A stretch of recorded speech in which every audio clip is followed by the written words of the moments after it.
Assalamualaikum warahmatullahi wabarakatuh. Perkenalkan, nama saya Nabila Hairunisa dengan NPM 201063117001 dari kelas 3E Program Studi Teknik Informatika Universitas Singapura Bangsa Karawang. Di sini saya akan menjelaskan mengenai proyek akhir pada mata kuliah Jaringan Komputer.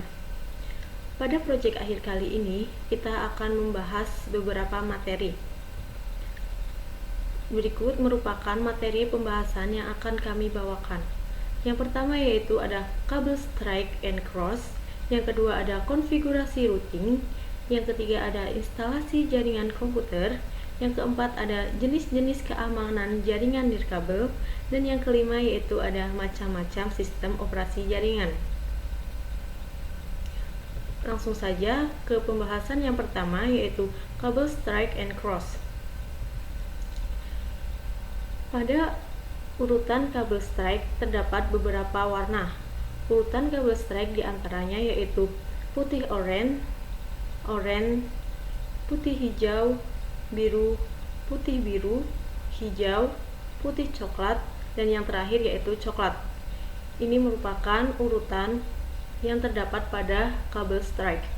Untuk mempermudah kita mengingat dalam pengurutan kabel strike, ada beberapa kalimat pengingat, yaitu punya oleh-oleh Pak Haji, buat para Bapak Haji, pecinta cindera mata. Yang artinya yaitu punya oleh yaitu putih oranye, oleh itu oranye, Pak Haji itu putih hijau, buat itu biru, para bapak itu putih biru, haji itu hijau, pecinta itu putih coklat, dan yang terakhir yaitu ada cindera mata yang berarti coklat. Selanjutnya yaitu ada urutan kabel cross. Pada kabel cross terdapat dua tipe, yaitu ujung A dan ujung B. Pada ujung A dan ujung B memiliki perbedaan tata letak warna kabelnya. Yang pertama yaitu ujung A. Ujung A terdapat putih oranye, putih hijau, biru, putih biru, hijau, putih coklat, dan yang terakhir ada coklat. Sedangkan pada ujung B terdapat putih hijau, putih oranye, biru, putih biru, oranye, putih coklat, dan yang terakhir ada coklat. Nah, keduanya ini memiliki perbedaan tata letak pada warna. Misalkan, pada ujung A itu yang awal putih oranye, sedangkan pada ujung B yang awal itu yaitu putih hijau dan hijau. Begitupun yang lainnya memiliki perbedaan. Akan tetapi yang terakhir juga memiliki kesamaan pada yang tengah dan yang terakhir, yaitu biru dan biru putih. Di sini juga sama, biru dan biru putih. Di sini putih coklat, di sini juga putih coklat dan coklat. Ada beberapa fungsi warna kabel secara umum. Berikut merupakan fungsi warna kabel secara umum berdasarkan warnanya. Warna oranye berfungsi untuk transmisi data, warna putih orange berfungsi untuk transmisi data juga, warna hijau juga berfungsi untuk transmisi data, dan warna putih hijau untuk transmisi data. Sedangkan warna biru berguna untuk transmisi suara, warna putih biru berguna untuk transmisi suara, warna coklat berfungsi untuk mengalirkan tegangan DC, dan warna putih coklat berfungsi untuk transmisi data suara. Selanjutnya yaitu ada fungsi kabel pada kabel strike.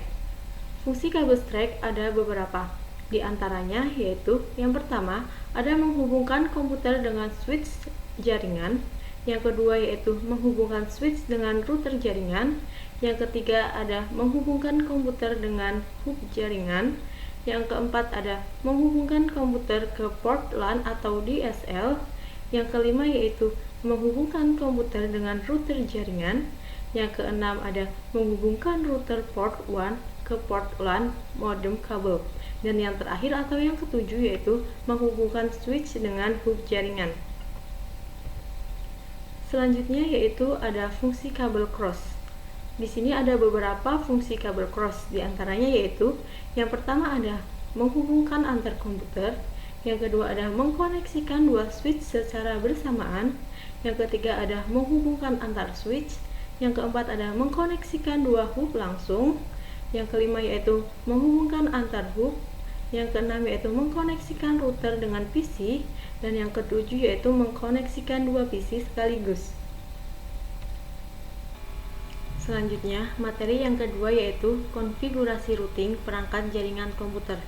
Pada konfigurasi routing perangkat jaringan komputer, kita akan langsung mempraktekannya dengan menggunakan software Cisco. Pada konfigurasi perangkat jaringan routing komputer, kita memerlukan alat dan bahan. Alat dan bahan yang pertama yaitu aplikasi Cisco Packet Tracer tentunya. Yang kedua yaitu ada router bertipe 2911, 6 router bertipe 1841, 7 switch bertipe 2950, 1 server PT, dan 6 PC.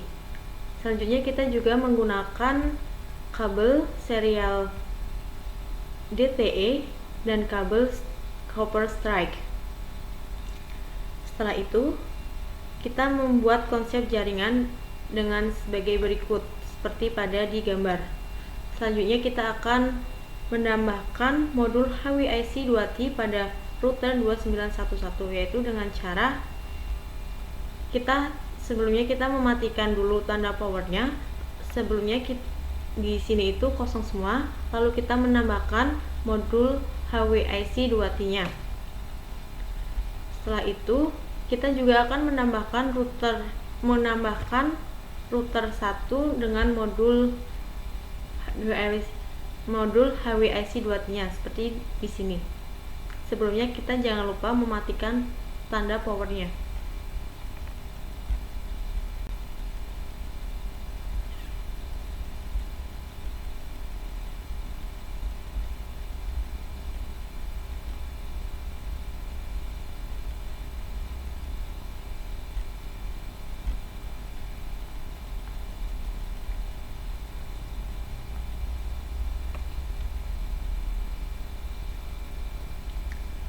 Selanjutnya yaitu menghubungkan semua device dengan aturan sebagai berikut. Antar router, kabel serial, router ke switch, antar switch, dan PC ke switch menggunakan kabel copper strike. Jika tampilan warna link merah pada kabel, tidak berarti itu salah menggunakan kabel, tapi belum dikonfigurasi. Untuk link kabel hijau berarti sudah dikonfigurasi. Tetapi ini sudah terkonfigurasi karena saya sudah memasukkan IP address sebelumnya. Selanjutnya yaitu kita memasukkan IP address pada router 2911. Yang pertama yaitu kita klik routernya atau router 0, yaitu klik config. Lalu yang pertama yaitu ada gigabit at 0/0. Kita memasukkan IP address 10.10.10.10 dengan subnext mask 255.0.0 dan .0. Selanjutnya yaitu ke serial 0/0. Pada SE000 kita memasukkan IP address yaitu 11.10.10.1 dengan subnext mask 255.000. Selanjutnya yaitu serial 001, kita memasukkan IP address 12.10.10.1 dengan subnext mask 255.0. Untuk subnextnya ini nantinya akan langsung muncul atau langsung terkonfigurasi setelah memasukkan IP address ini. Selanjutnya yaitu SE010. Pada SE010 kita memasukkan IP address 160.10.10.1 dengan subnext mask 255.255.00. Selanjutnya yaitu pada SE011.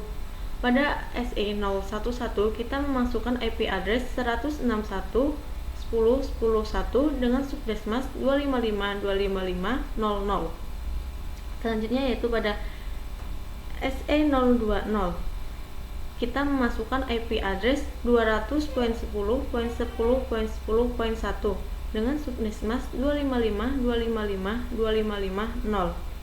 Dan yang terakhir kita memasukkan IP address pada SE021. Kita memasukkan IP address 201.10.10.10.1 dengan subnet mask 255.255.255.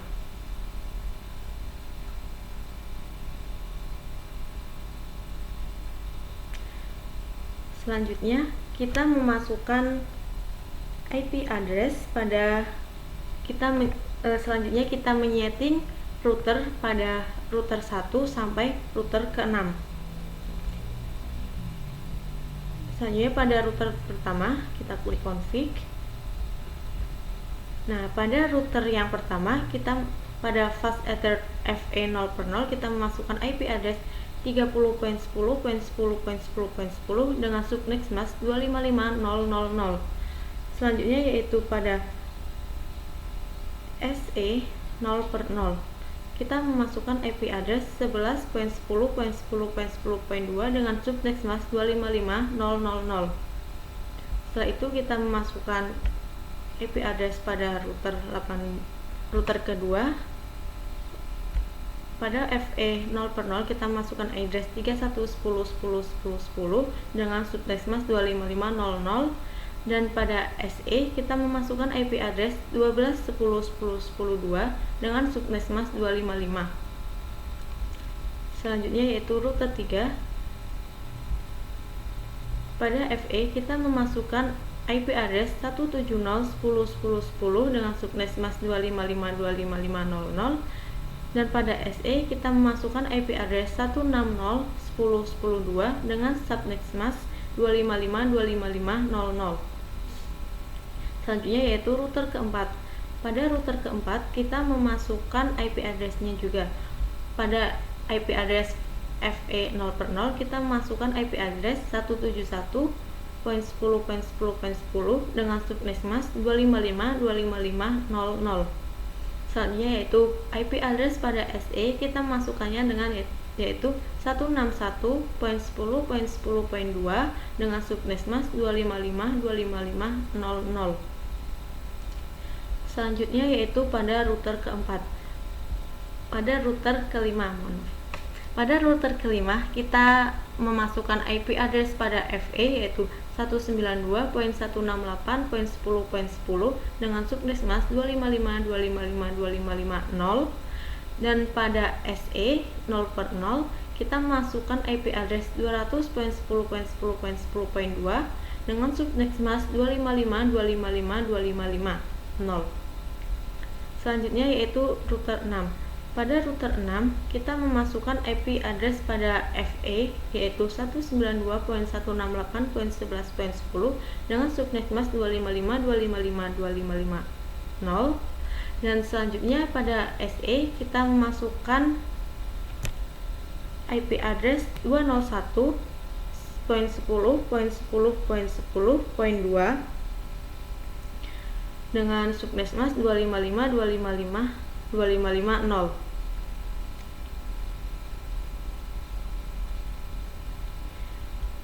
Selanjutnya kita akan menambahkan IP address pada server dan PC.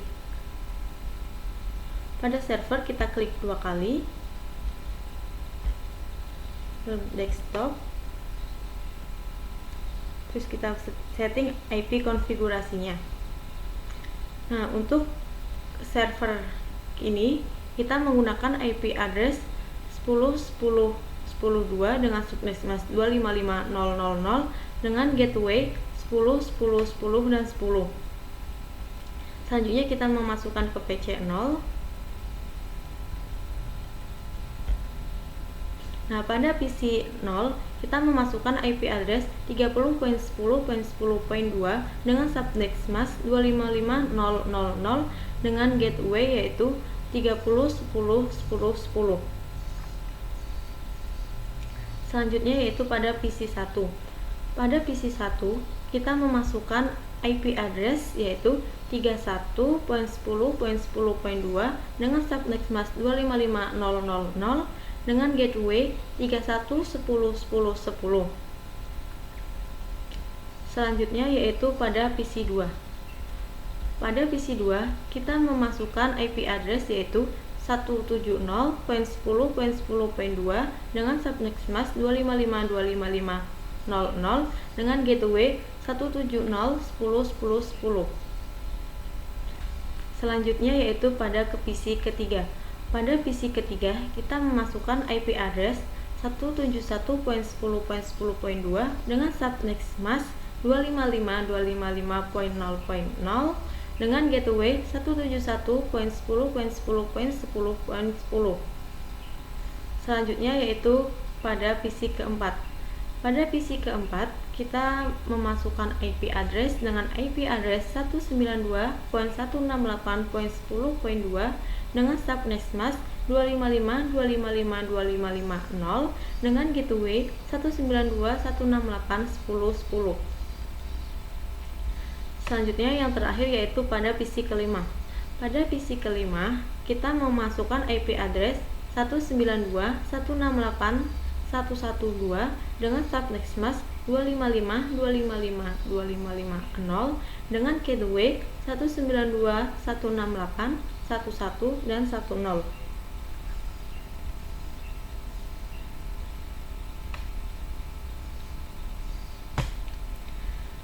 Selanjutnya yaitu kita melakukan konfigurasi RIP pada router pusat yaitu router 2911 dengan cara mengklik router 2911, lalu kita beralih ke config, lalu kita mengisikan RIP-nya.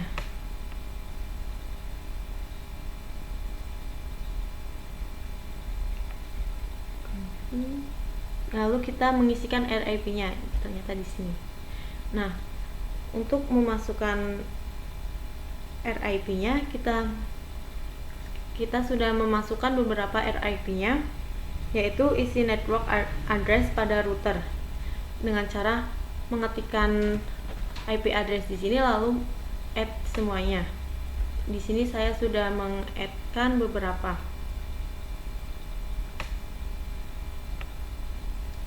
Nah, selanjutnya kita juga mengkonfigurasi RIP pada router 1 sampai dengan router 6. Caranya sama, klik 2 kali pada router, lalu config, lalu kita ke RIP. Kita sudah menambahkannya. Pada router 2 juga sudah. Router 3. Selanjutnya ada router 4. Selanjutnya ada router 5. Yang terakhir yaitu pada router ke-6.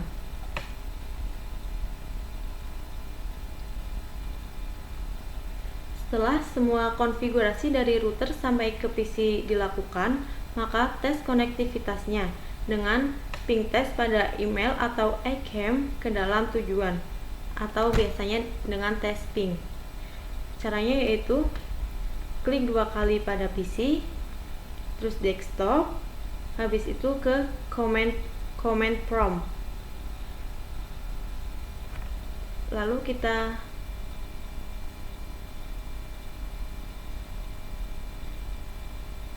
kita mencoba ping, yaitu ping. Ini pertama yaitu ping ke server, yaitu ping dengan memasukkan address si server yaitu 10.10.1.10.10.10 karena kita pada server PT kita memasukkan IP address yaitu 10.10.10.10. Lalu kita enter.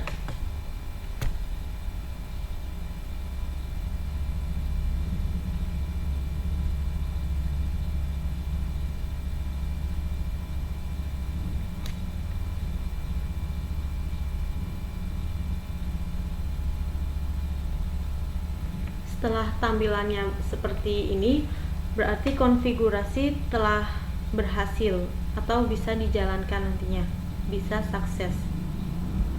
Selanjutnya kita tes konektivitas pada PC satu ke server, yaitu comment dengan memasukkan ping 10.10.10 dan ping 10, lalu kita enter.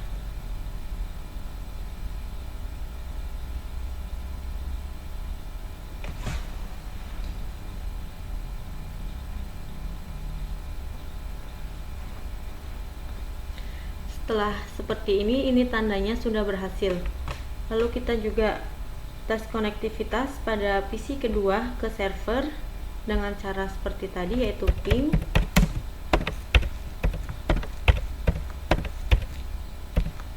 lalu di enter.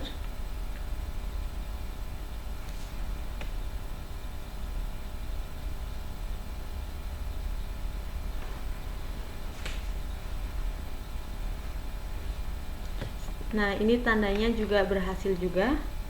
Lalu kita lanjut ke PC 3.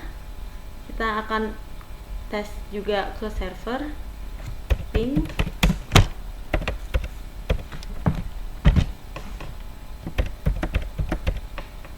lalu di enter.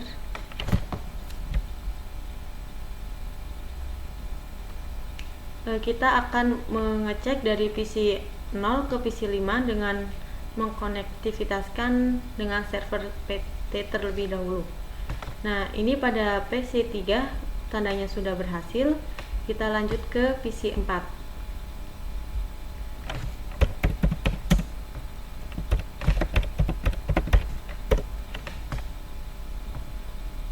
Nah, sepertinya pada PC 4 juga ini tandanya sudah berhasil, tinggal kita menunggu loadnya aja. Nah, ini udah selesai. Selanjutnya yaitu tes konektivitas dari PC 5 ke server. Caranya seperti tadi, kita ke command prompt dengan mengetikkan ping dengan IP address pada server.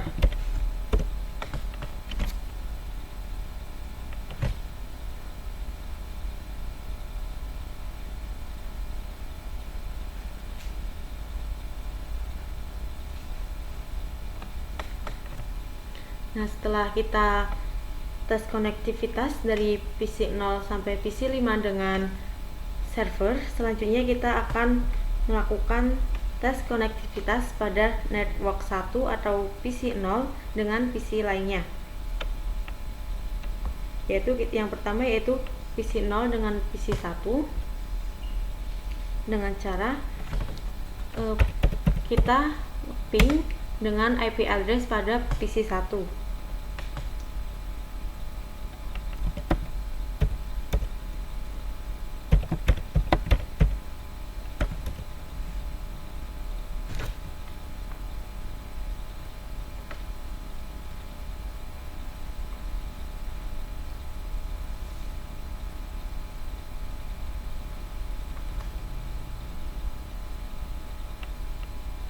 Selanjutnya kita akan mengetes juga dari PC 0 ke PC 3, yaitu dengan memasukkan ping dan IP address pada PC 2.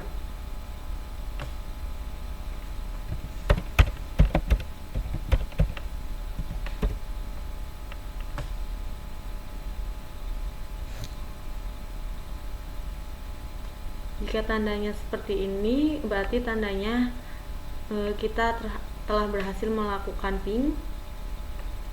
Selanjutnya yaitu kita akan tes konektivitas dari PC 0 ke PC 3, yaitu dengan ping IP address PC 3.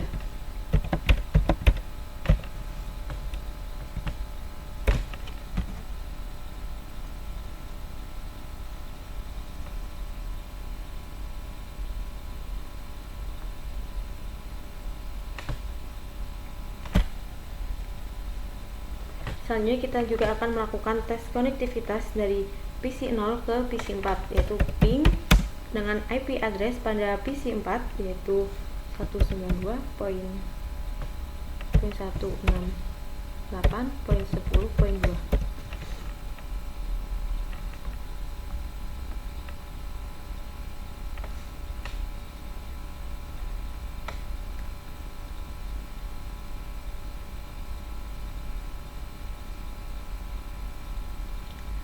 Dan begitupun dengan PC-PC lainnya, kita mencoba konektivitaskan dengan command pada PC 1, PC 2, PC 3, PC 4, dan PC 5. Nah, kita melakukan tes konektivitas pada PC 0, PC 1 sampai PC 5. Kita mengirimkan pesan kepada server ke PC 2. Nah, ini tandanya successful, yaitu tandanya sudah berhasil. Halnya dari server ke PC 4 juga berhasil, dan dari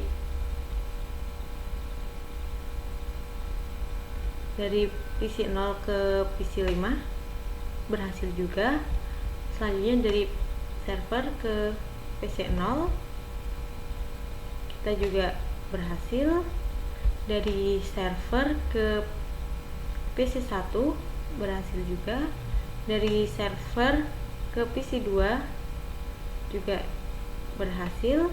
Selanjutnya yaitu dari server ke PC 3, ini juga kita berhasil. Lalu server ke PC 4 berhasil juga. Selanjutnya yaitu server ke PC 5, kita juga telah berhasil.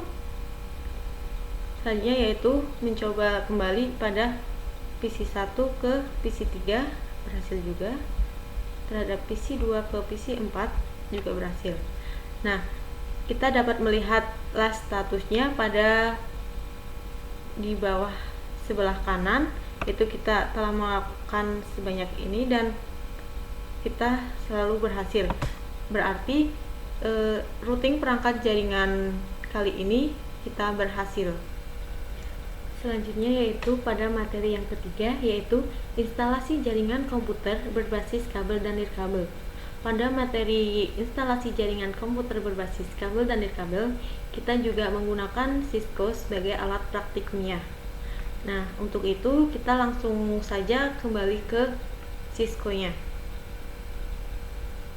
Nah, pada ini saya sudah membuatkan topologi jaringan sebuah printer. Nah, di sini kita memerlukan satu unit switch, satu unit server PT, satu printer, dan 4 PC.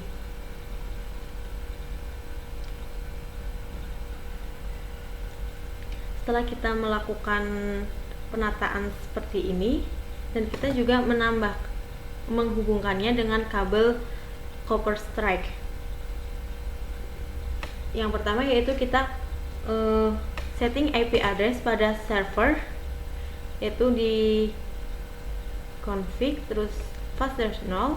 Kita memasukkan IP address yaitu 192.168.10.2 dengan subtext mask 255.255.255.0. Lalu kita mengaktifkannya. Setelah itu kita memasukkan atau men-setting IP address pada printer, itu ini config pada FE0, yaitu dengan memasukkan IP address 192.168.10.3 dengan subnext mask 255.255.255.0. Dan jangan lupa kita juga mengaktifkan tombol on. Selanjutnya kita setting IP address pada PC 0, yaitu dengan memasukkan IP address 192.168.10.4 dengan subnext mask 255.255.255.0, dan tidak lupa juga dengan menekan tombol on. Selanjutnya pada PC 1 dengan IP address 192.168.10.5 dengan subnext mask 255.255.255.255.0. Selanjutnya pada PC kedua, pada FE0 kita memasukkan IP address 192.168.10.6 dengan subnext 255.255.255.0. Selanjutnya yaitu pada PC ketiga, kita juga memasukkan IP address pada FE0, yaitu IP addressnya 192.168.10.7 dengan subnext mask 255.255.255.0. Dan tidak lupa untuk menekan tombol on.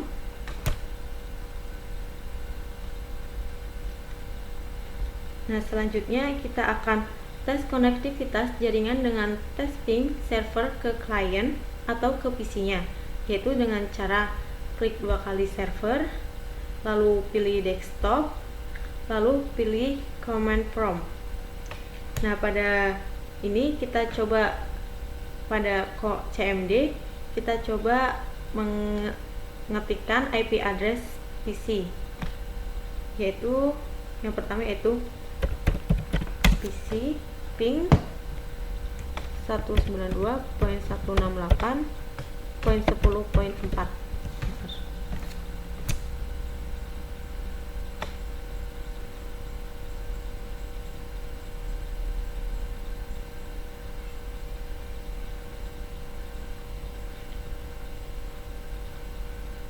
Selanjutnya kita juga akan tes konektivitas jaringan dengan tes ping dari server ke printer dengan memasukkan ping 192.168.10.3, lalu di enter.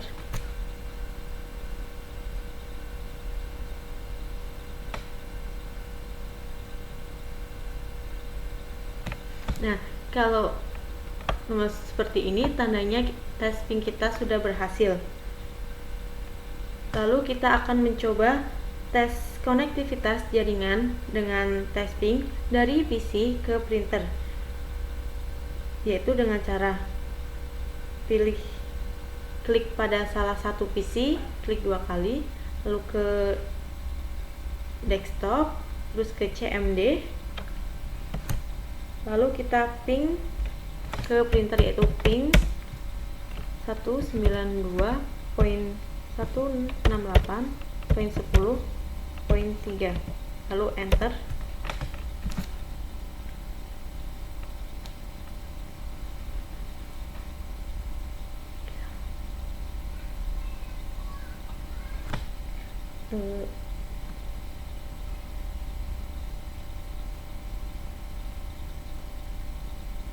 Nah, ini terdapat kesalahan.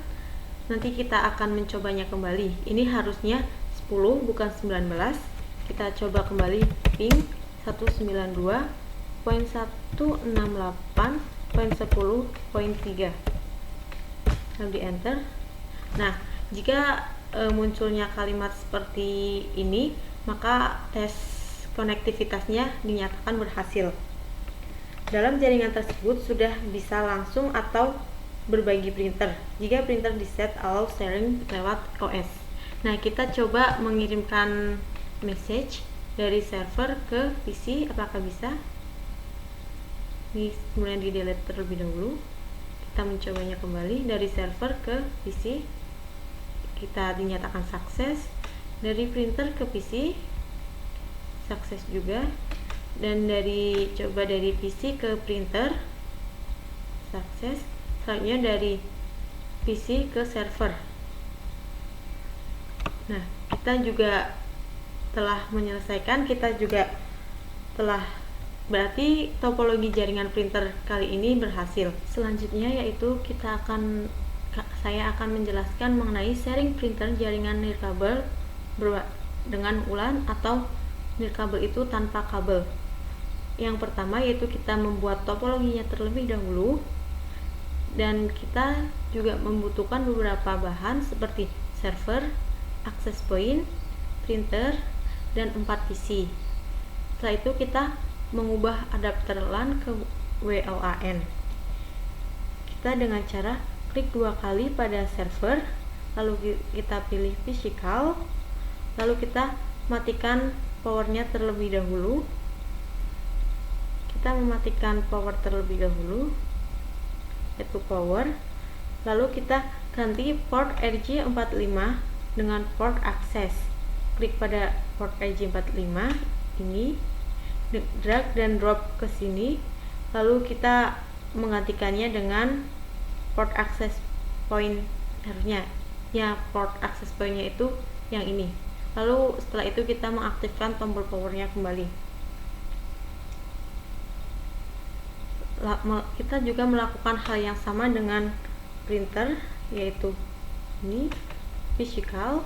Lalu kita juga menggantikannya menggunakan port access point. Kita juga melakukan hal yang sama dengan PC physical. Ini sudah diganti.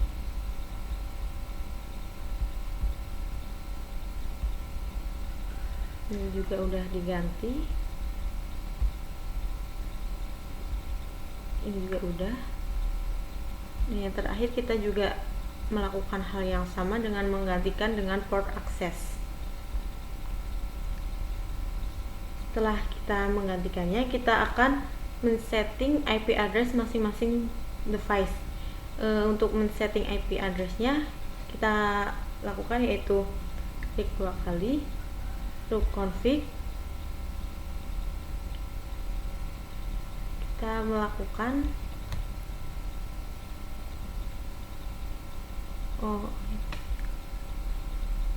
lalu kita bukan pada config tapi pada desktop, terus IP configuration, terus kita memasukkan IP address pada server yaitu 192.168.27.1 dengan subnet mask 255.255.255. Selanjutnya kita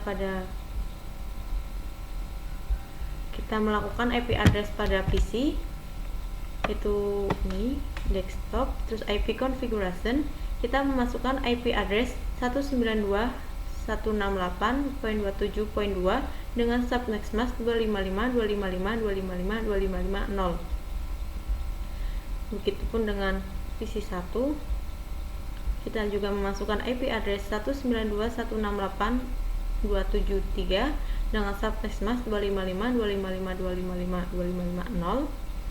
Selanjutnya pada PC yang kedua, kita memasukkan IP address 192.168.27.4 dengan subnet mask 255.255.255.255.0. Selanjutnya pada PC ketiga, desktop, IP configuration dengan memasukkan IP address 192.168.27.5.255. Setelah kita membuat konfigurasi wireless access point, kita juga sudah memasukkan IP address-nya. Selanjutnya kita melakukan cek konektivitasnya dengan memberikan message atau memberikan pesan dari server ke PC 0. Kita sudah sukses. Dari server ke PC 1 juga, dari server ke PC 3, kita coba dari printer ke PC 2, itu violet. Coba lagi, sukses. Lalu coba dari PC ke PC, apakah bisa? Bisa. Nah, berikut merupakan sharing printer jaringan nirkabel atau WLAN atau sharing printer tanpa kabel. Selanjutnya yaitu materi yang keempat. Materi yang keempat yaitu jenis-jenis keamanan jaringan nirkabel.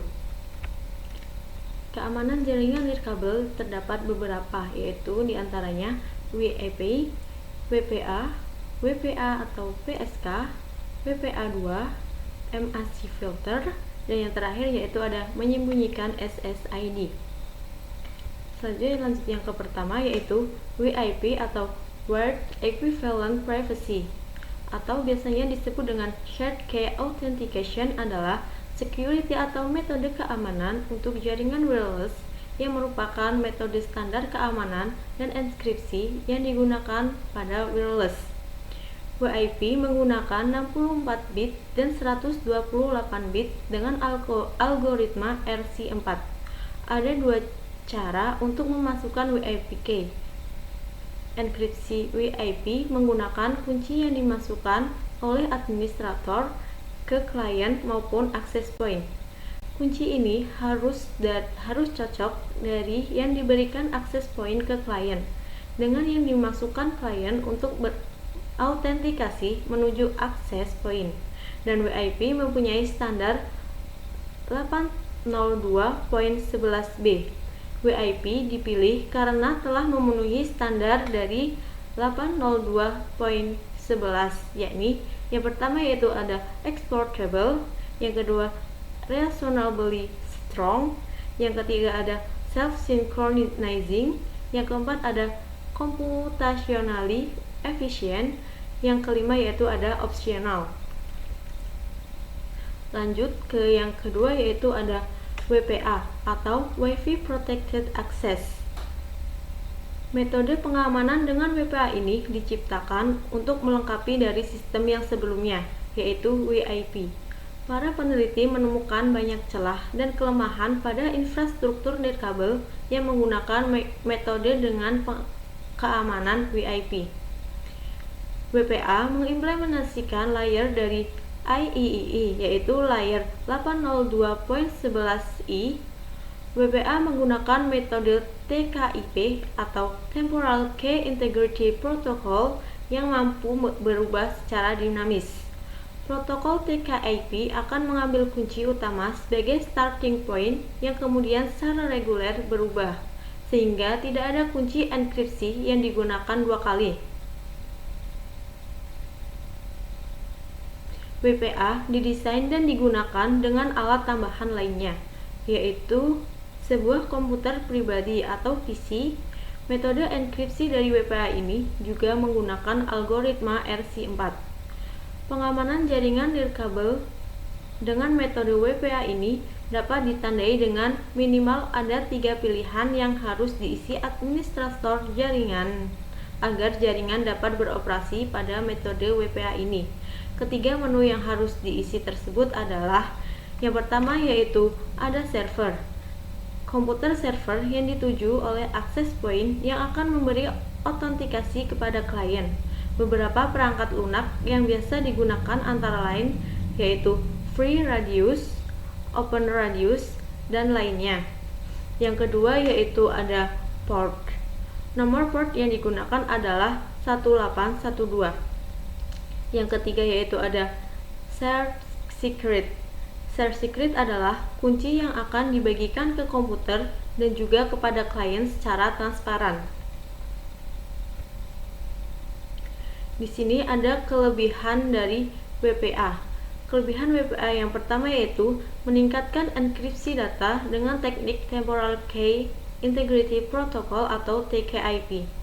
Enkripsi yang digunakan masih sama dengan WIP yaitu RC4, karena pada dasarnya WPA ini merupakan perbaikan dari WIP dan bukan suatu level keamanan yang benar-benar baru.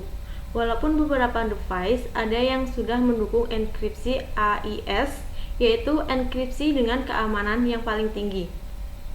Selanjutnya yaitu ada kekurangan dari Wi-Fi Protected Access. Kekurangannya yaitu proses kalkulasi enkripsi atau dekripsi yang lebih lama dan data overhead yang lebih besar. Dengan kata lain, proses transmisi data akan menjadi lebih lambat dibandingkan bila Anda menggunakan protokol WIP. Selanjutnya yang ketiga yaitu ada WPA PSK atau Wi-Fi Protected Access Pre-Share Key. Pada WPA 2PSK adalah security terbaru untuk wireless dan lebih bagus dari WIP dan WPA PSK. Dalam WPA 2PSK ada dua jenis algoritma yang digunakan, yaitu algoritma Advanced Encryption Standard atau AES dan algoritma Temporal Key Integrity Protocol atau TKIP. TKIP banyak kelemahan bila dibandingkan dengan standar AES. TKIP memiliki panjang key adalah 8-63 dengan memasukkan key dengan 64 heksadesimal atau ASCII. Selanjutnya yaitu ada WPA2. WPA2 adalah sertifikat produk yang tersedia lewat Wi-Fi Alliance. Sertifikat tersebut hanya menyatakan bahwa peralatan wireless yang kompatibel dengan standar IEEE 8021.11i. Tujuan dari sertifikat tersebut adalah untuk mendukung wajib tambahan fitur keamanan standar IEEE 802.11i yang tidak sudah termasuk untuk produk-produk yang mendukung WPA.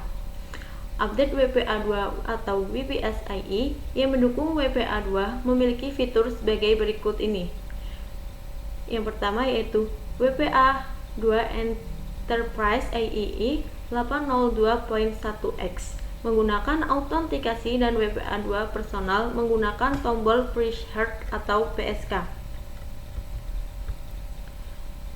Sebuah sistem yang bisa diterapkan untuk mengamankan jaringan nirkabel juga. Dan WPA2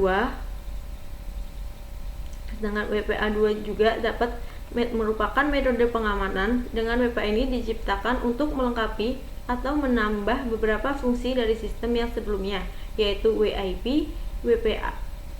WPA mengimplementasikan layer dari IEEE, yaitu layer 802.11i. Kemudian nantinya WPA akan lebih banyak digunakan pada implementasi keamanan jaringan nirkabel atau wireless. Yang kelima yaitu ada MAC filter. MAC address filtering merupakan metode filtering untuk membatasi hak akses dari MIC address yang bersangkutan. MIC filter ini juga merupakan metode sistem keamanan yang baik dalam WLAN. Hampir setiap wireless access point maupun router difasilitasi dengan keamanan MAC filter. Di sini ada fungsi MAC filter. MAC filter berfungsi untuk menseleksi komputer mana yang boleh masuk ke dalam jaringan berdasarkan MIC address. Bila tidak terdaftar, tidak akan bisa masuk ke jaringan. MAC filter address akan membatasi user dalam mengakses jaringan wireless. Alamat MIC dari perangkat komputer user akan didaftarkan terlebih dahulu agar bisa terkoneksi dengan jaringan wireless. Selanjutnya ada kelemahan MAC filter. MIC address bisa diketahui dengan software keys MIC. Setelah diketahui, MIC address bisa ditiru dan tidak konflik walau ada banyak MIC address sama terkoneksi dalam satu access point. Selanjutnya yaitu ada menyembunyikan SSID. SSID disembunyikan dengan maksud agar hanya yang mengetahui atau memiliki hak akses SSID yang terdapat terhubung ke jaringan tertentu. Hal ini dapat sepenuhnya benar karena SSID tidak dapat disembunyikan secara sempurna, karena tidak jarang juga SSID mudah dilacak orang lain. Selanjutnya yaitu materi terakhir atau materi yang kelima, yaitu macam-macam sistem operasi jaringan.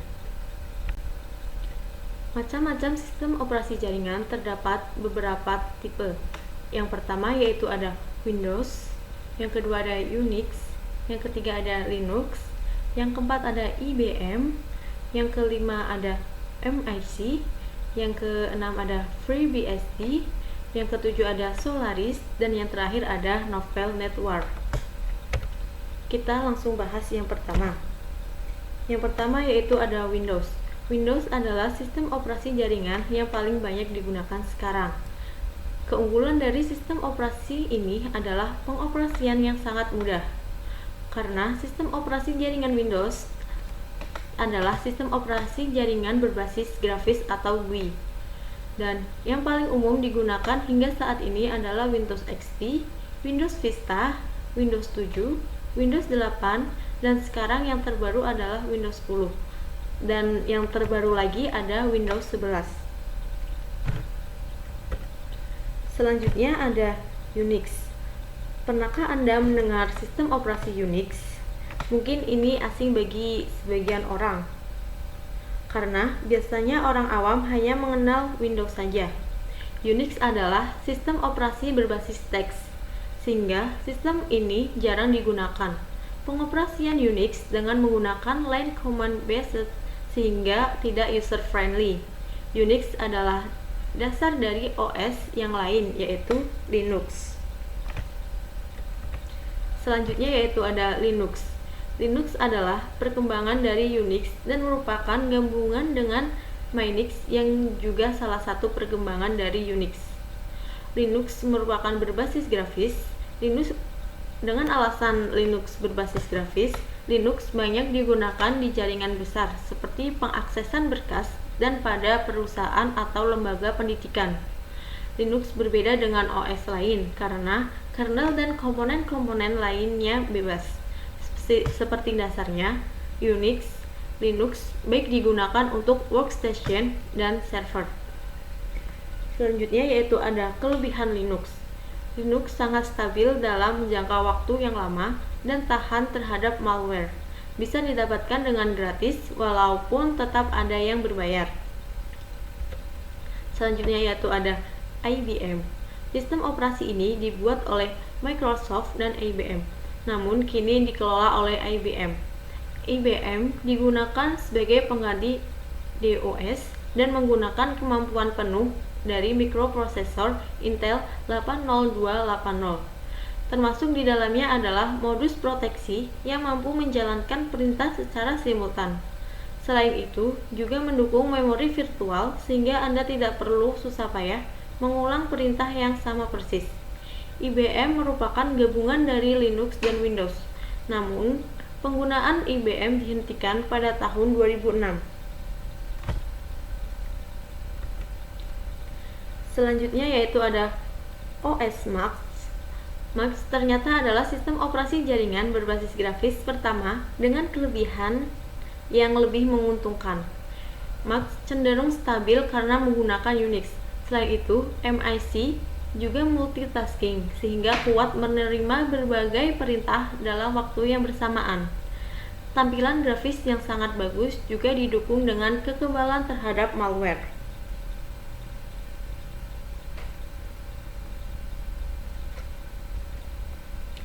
Selanjutnya yaitu ada FreeBSD. Sistem operasi jaringan FreeBSD adalah salah satu perkembangan dari Unix yang bertipe Unix bebas dan diturunkan oleh Unix AT&T. FreeBSD dibuat pada tahun 1993 oleh David Greenman dan beroperasi di atas Intel X6. Sistem operasi jaringan ini berkonsentrasi untuk menyediakan berbagai software untuk berbagai kepentingan. Selanjutnya yaitu ada Solaris. Solaris dikembangkan oleh Sun Microsystems pada tahun 1992. Seperti perkembangan Unix yang lain, Solaris adalah sistem operasi jaringan yang cukup stabil. Solaris adalah salah satu dari macam sistem operasi open source disebut sebagai Open Solaris. Solaris bisa didistribusikan secara bebas.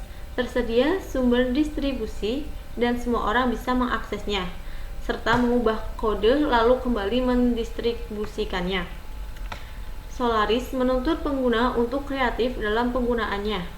Karena itulah Solaris tidak begitu user friendly sehingga tidak umum digunakan.